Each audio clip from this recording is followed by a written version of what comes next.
The United Kingdom's Ministry of Defense latest intelligence update on Ukraine, June 13, 2023. In recent months, Russia has highly likely worked to ensure its long-term high-volume supply of one-way attack uncrewed aerial vehicles. By supplying these weapons, Iran continues to breach United Nations Security Council Resolution 2231. Russia has likely moved from receiving small deliveries of Iranian one-way attack uncrewed aerial vehicles by air transport to larger consignments by ship from Iran via the Caspian Sea. This international north-south transit corridor has assumed much more importance since the invasion. It allows Russia to access Asian markets, including arms transfers, in ways it hopes are less vulnerable to international sanctions. Russia is also working to start domestic production of one-way attack uncrewed aerial vehicles, almost certainly with Iranian assistance. Russia is highly likely investing in one-way attack uncrewed aerial vehicles because it provides Russia with a relatively cheap long-range strike capability at a time when it has expended a large proportion of its cruise missile stocks in Ukraine. The Air Force Command of Ukraine Armed Forces update. Another night attack from Russia against the civilian population of Ukraine. On the night of June 13th, Russia launched from strategic aviation 8 Tu-95 MS bombers from the Caspian region, as well as several strike drones from the south. A total of 14 Kh-101, Kh-555 air-based cruise missiles and up to 4 Shahed-136 and 131 uncrewed aerial vehicles were launched. The air defense of the Air Force neutralized 10 cruise missiles and 1 attack drone. In the city of Kryvyi Rih, rockets hit a residential sector, in particular, a 5-story building.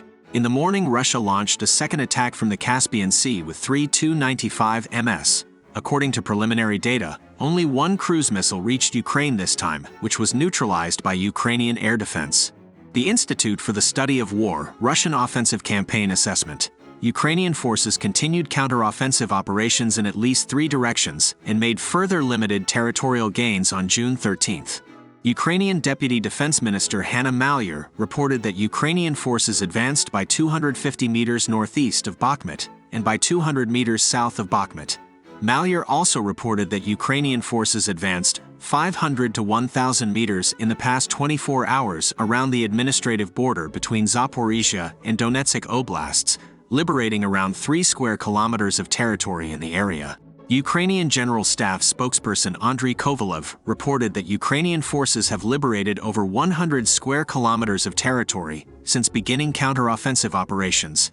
Wagner financier Yevgeny Prigozhin claimed on June 13 that he assesses that Ukrainian forces have likely liberated more than 100 square kilometers.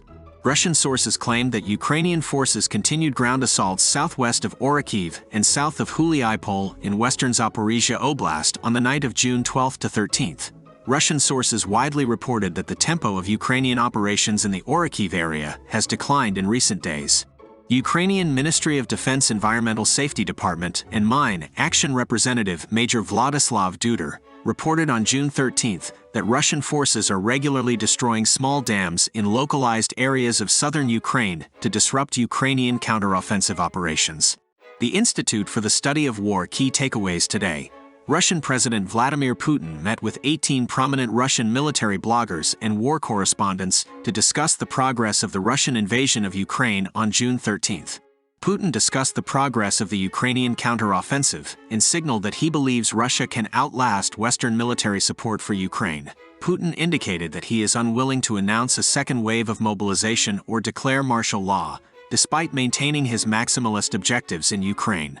Putin aimed to assuage widespread discontent in the Russian information space about limited cross-border raids by pro-Ukraine forces into Belgorod Oblast, drone strikes across Russia, and border security in general. Putin discussed the importance of formalizing volunteer formations, supporting the Russian Ministry of Defense's measures to centralize its control over operations in Ukraine. Putin is likely continuing to publicly engage with and platform select pro-Kremlin military bloggers to further leverage the community to expand his support among Russian ultranationalists. Russian sources claimed that a Ukrainian missile strike killed Chief of Staff of the 35th Combined Arms Army, Eastern Military District, Major General Sergei Goryachev in Zaporizhia Oblast. Russian forces conducted missile and drone strikes across Ukraine on June 13. Russian authorities continue to express increasing concern over information related to Russia's defense industrial base. Russian forces continued ground attacks on the Kreminna front line, but did not conduct offensive operations on the Kupiansk-Svatov line. Ukrainian forces continued to advance on Bakhmut's northern and southern flanks, while Russian forces launched counterattacks in the vicinity of Bakhmut. Russian forces continued offensive operations on the Avdiivka-Donetsk city line and are transferring additional forces from southern bank Kherson Oblast to reinforce the direction. Russian forces conducted limited ground attacks near the administrative border of Donetsk and Zaporizhia oblasts. Russian President Vladimir Putin claimed that the Russian military have recruited 150,000 contract service members as well as over 6,000 volunteers since January 2023. Russian occupation officials in the southern bank, Kherson Oblast, are reportedly continuing evacuation efforts, although are likely continuing to deny services to some residents in flooded areas.